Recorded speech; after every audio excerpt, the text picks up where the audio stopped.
함께 읽은 역대상 19장의 말씀은 다윗이 암몬 족속과 전쟁하게 되는 이야기를 다루고 있습니다. 다윗이 암몬의 나하스에게 받은 호의를 기억하고 그의 장래에 사절들을 보냈지만 암몬 왕 한운이 다윗 왕의 사신을 모욕하는 사건과 그리고 다윗이 암몬과 아람 연합군과의 전쟁하는 그 과정을 오늘 본문을 통해서 볼 수가 있습니다. 간단히 이야기를 좀 정리해 보면 다윗은 한운의 아버지 나하스가 호의를 베풀었던 것을 기억하여 사절을 보내 문상하게 합니다.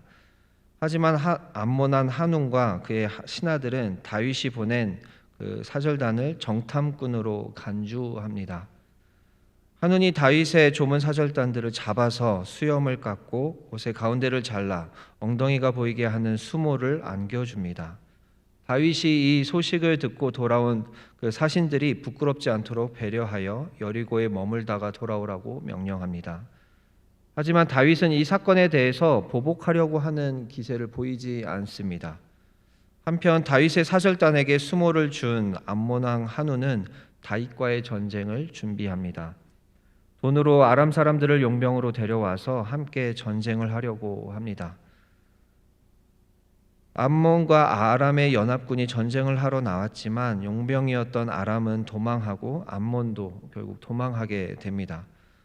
용병으로 고용되었지만 도망했었던 아람과 다윗의 군대가 다시 싸웠지만 역시 다윗이 승리하게 됩니다.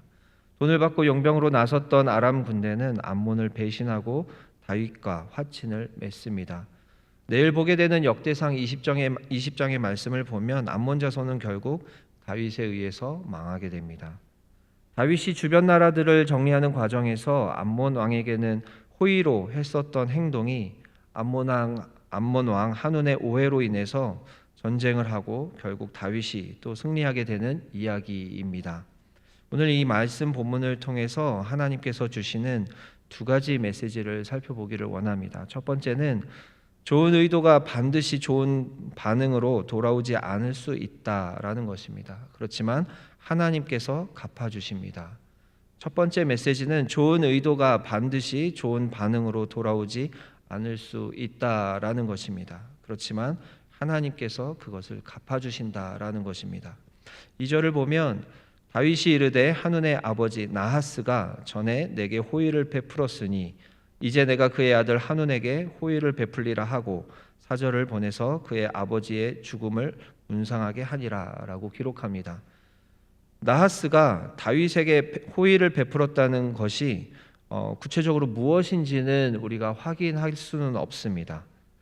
다만 우리는 다윗과 나하스가 서로 화친 조약을 맺고 서로 도움을 주었거나 아니면 다윗이 사울을 피하여 도망 다닐 때 나하스의 도움을 받은 일이 있었을 것이라는 어떤 이런 추측을 해볼 수 있을 뿐입니다.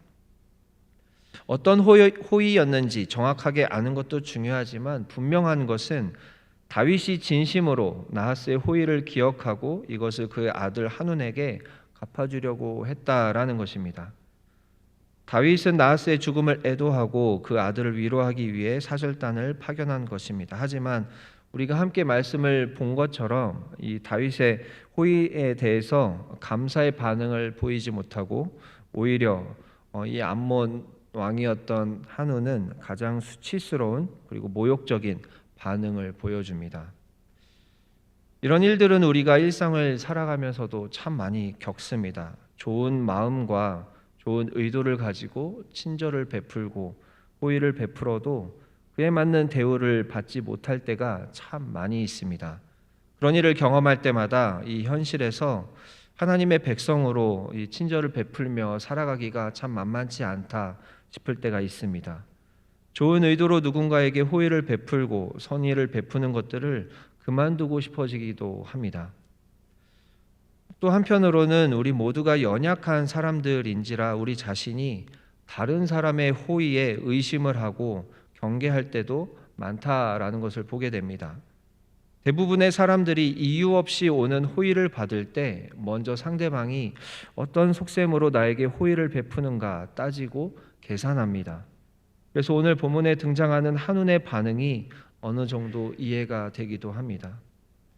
우리들의 현실도 그렇지만 하나님께서도 우리 사람들에게 그런 마음 아픈 거절감을 경험하셨습니다. 바로 예수님의 이야기가 바로 그 이야기입니다. 예수님께서 우리의 구원을 위해서 공생애 동안 온 힘을 다해서 사랑을 베풀어 주셨습니다. 오신 것 자체가 사랑의 행동이었습니다. 하지만 사람들은 그런 예수님의 사랑에 오히려 예수님을 욕하고 조롱하고 죽기까지 박해한 것이 우리의 역사입니다. 이것이 바로 우리가 처한 현실입니다. 선을 베풀었는데 오히려 악으로 갚음을 받을 수 있다라는 것입니다. 그래서 하나님의 백성들이 선을 행하다가 낙심할 수 있습니다. 하지만 성도 여러분, 우리의 선행에 합당한 대가가 없더라도, 아니 오히려 조롱과 무시를 당하더라도 낙심하지 마시기를 권면드립니다. 예수님께서도 우리들이 당할 일들에 대해서 이미 아시고 위로와 격려의 약속을 해주셨기 때문입니다. 마태복음 5장 11절에서 12절까지 이렇게 말씀합니다. 나로 말미암아 너희를 욕하고 박해하고 거짓으로 너희를 거슬러 모든 악한 말을 할 때에는 너희에게 복이 있나니 기뻐하고 즐거워하라. 하늘에서 너희의 상이 큼이라. 너희 전에 있던 선지자들도 이같이 박해하였느니라. 예수님께서는 이미 우리가 이 세상을 살아갈 때 선의와 호의를 베풀며 살아가도 그에 합당한 대가가 없을 것을 예상하시고 또 그것에 대해서 하늘에서 상급을 쌓아 주실 것을 말씀하시는 것입니다. 하나님의 백성들이 크고 작게 행하는 선행들은 이 땅에서 하나님의 나라가 회복되는 데에 양분이 될 것입니다. 혹은 선행의 대가나 결과를 이 땅에서 거두게 될 수도 있습니다. 하지만 우리는 이 땅에서 대가를 바라면서 선행을 하는 사람들이 아닙니다. 하나님의 백성들은 하나님을 사랑해서 하나님의 은혜에 감사해서 선의를 베푸는 사람들입니다. 우리의 선의를 통해서 하나님 나라가 조금씩 회복되는 것을 소망하고 기대하면서 다만 우리의 할 수 있는 최선의 삶을 살아갈 뿐입니다. 사람들이 알아주지 않더라도 하나님께서 알고 계신 것을 신뢰하면서 살아가는 것이 바로 우리들입니다. 오늘 하루의 삶에서도 하나님께서 주시는 힘으로 선의를 베푸시며 여러분들의 자리를 향기롭게 하는 그런 하루를 보내시기를 축원합니다. 오늘 본문을 통해서 주시는 두 번째 메시지는 악인들은 스스로 하나님의 은혜를 거절하기 때문에 망하게 된다라는 것입니다. 악인들은 스스로 하나님의 은혜를 거절하기 때문에 망하게 됩니다. 오늘 6절 말씀을 보겠습니다. 암몬 자손이 자기가 다윗에게 밉게 한 줄 안지라. 한운과 암몬 자손은 더불어 은 1000달란트를 아람 나하라임과 아람 마아가와 소바에 보내 병거와 마병을 상내되. 암몬 자손이 다윗에게 밉게 한 줄 알고 아람 사람들을 용병으로 고용하고 있습니다. 한우는 다윗이 보복 공격을 할 것을 대비해서 돈을 들여서 용병을 고용해서 전력을 보강하고 있는 것입니다. 다른 나라의 사신에게 치욕을 주었다는 것은 전쟁을 하겠다는 선전포고와 같은 행동입니다. 한우는 이미 다윗과 전쟁을 하고자 마음먹고 사신들을 그렇게 대우한 것입니다. 그래서 이렇게 전쟁을 준비하는 것은 당연한 행동입니다. 하지만 여기에서 한운의 어리석음이 나타납니다. 5절을 보면 다윗은 전령으로부터 자신이 보낸 사절단이 한운에게 당한 모욕에 대해서 보고를 받았습니다. 이쯤 되면 그 즉시로 군사들을 모아서 암몬을 공격할 수 있습니다. 다윗의 사절단에 대한 한운의 행위는 분명하게 외교 관례에서 벗어난 행동이었기 때문에 전쟁의 원인이 되고도 남음이 있는 사건인 것입니다. 하지만 다윗은 소식을 듣고도 아무런 행동을 하지 않습니다. 오히려 특별한 군사적 조치를 해야 할 것 같은데 아무런 행동을 하지 않는 것입니다. 다윗의 속 생각을 추측해 보면 아무래도 자신에게 호의를 베풀었던 나하스를 생각해서 한번 참는 것이 아닌가 이렇게 생각이 들기도 합니다. 이렇게 다윗이 바로 반응하지 않은 것은 한운에게 용서의 기회를 주는 어떤 메시지가 되기에 충분한 것이었습니다. 그렇다면 한운은 다윗의 반응을 보고 다윗에게 사절을 보내서 다시 정중하게 사과하는 것이 옳은 행동인 것입니다.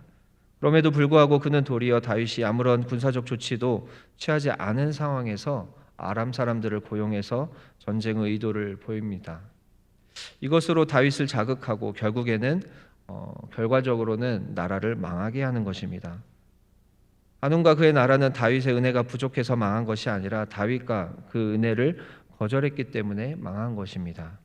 이런 어리석음을 보이는 것은 오늘 본문 말씀에 보이는 한운뿐만이 아닙니다. 지금도 많은 사람들이 이러한 어리석음으로 인해서 자멸의 길을 가고 있습니다.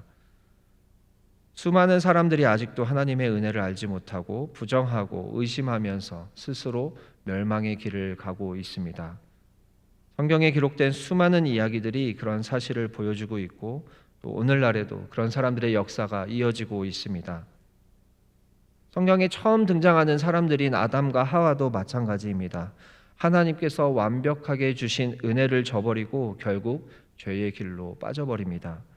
가인은 하나님께서 주신 소득에 감사하지 못하는 태도로 더 깊은 죄의 결과를 얻게 됩니다. 바로왕은 하나님의 10가지 기적을 눈으로 보면서도 자신의 길을 돌이키지 않습니다. 출애굽을 하면서 하나님의 자유의 길을 가는 동안 모세와 아론의 권위를 시샘했던 고라와 그 일당이 반역을 일으켜서 결국 자멸의 길을 가게 됩니다. 40년간 광야에서 훈련받고 가나안 땅을 들어가기 이제 눈앞에 두고 있는 이스라엘 민족이 음란한 바알볼 축제에 참여해서 결국 죽음을 맞이하게 됩니다. 여리고성에서 몰래 물건을 취했던 아간도 하나님의 놀라운 역사를 눈으로 보고도 자신의 욕심을 참지 못해서 결국 자멸의 길을 가게 됩니다. 사울 왕도 이스라엘의 첫 번째 왕으로 세움을 받았지만 질투하는 마음 때문에 자멸의 길을 가게 됩니다. 구약 성경 전체적으로 나와 있는 이스라엘 민족의 이 역사에서도 하나님의 선택된 민족의 은혜를 받았지만 결국 타락하게 되어서 포로로 끌려가는 것을 우리는 볼 수 있습니다. 하나님께서는 이미 우리에게 너무나 많은 은혜를 주셨고 지금도 주시고 계시고 앞으로도 주실 것입니다. 그런데 우리가 그것들을 의심하는 순간 우리는 자멸의 길을 가게 되는 것입니다. 성경에서나 역사를 통해서나 하나님께서는 늘 은혜를 베풀고 계신 것을 볼 수가 있고 또 역사를 통해서 많은 사람들이 조금의 의심과 조금의 욕심 때문에 자멸의 길을 가게 되는 것을 우리는 보게 됩니다. 이것이 참 안타까운 일들입니다. 사랑하는 성도 여러분, 하나님께서 우리에게 주신 은혜를 기억하시며 하나님께서 공급해 주시는 삶 가운데에서 자족과 평안의 삶을 누리시기를 축원합니다. 하나님께서는 늘 최선의 것을 우리에게 주셨고 앞으로도 최선의 것을 우리에게 주실 것입니다. 삶의 모든 순간이 은혜인 것을 기억하면 우리는 늘 하나님의 보호 안에서 살아가게 될 것입니다. 하나님의 은혜를 은혜로 보지 못하고 의심하게 되면 우리는 불행을 스스로 만들어가는 삶을 살게 될 것입니다. 오늘 하루의 삶 가운데 하나님의 은혜를 바라보며 늘 기쁨과 감사가 넘치시기를 축원합니다. 함께 기도하시겠습니다. 사랑이신 하나님, 참으로 감사합니다. 하나님 말씀으로 우리를 깨닫게 하시니 감사합니다. 오늘 말씀을 통해서 삶의 진리를 알게 하시니 감사합니다. 우리가 아무리 선의와 호의를 베풀어도 그것에 맞는 대우를 받지 못할 수도 있다는 것을 기억하게 하시니 감사합니다. 우리의 구주 되시는 예수님께서 바로 그렇게 사랑과 호의를 베푸셨음에도 우리 인간들이 그런 예수님을 조롱하고 십자가에 못 박았다는 사실을 다시 기억하며 다시 한번 회개합니다. 하나님, 우리가 예수님을 따라 사랑하는 마음으로 선의와 호의를 베풀기를 멈추지 않도록 힘을 더하여 주시옵소서. 우리의 조그마한 선의와 호의가 이 땅에서 하나님 나라를 세워갈 수 있는 바탕이 되기를 소망합니다. 혹여 우리 눈에 어떤 열매가 없을지라도 우리가 낙심하지 않고 하나님의 향기를 퍼뜨리며 살아가게 하여 주시옵소서. 또한 우리가 하나님께서 베푸신 은혜를 잊지 않으며 살기를 원합니다. 은혜를 은혜로 보지 못하는 자들이 스스로 악한 길로 빠지고 자멸의 길로 가게 되는 것을 말씀을 통해 보게 됩니다. 우리가 날마다 하나님의 은혜를 실감하며 기쁨과 감사의 삶을 살게 하여 주시옵소서. 혹여 우리가 실수할 때라도 깨닫게 하셔서 바로 하나님의 길로 돌이킬 수 있도록 인도하여 주시옵소서. 하나님께서 모든 사건과 역사의 주관자 되어 주신다는 것을 신뢰하고 하나님께서 우리에게 가장 좋은 것을 주시는 분이며 우리의 삶을 가장 최선의 길로 인도하시는 분인 것을 믿고 나아가기를 원합니다.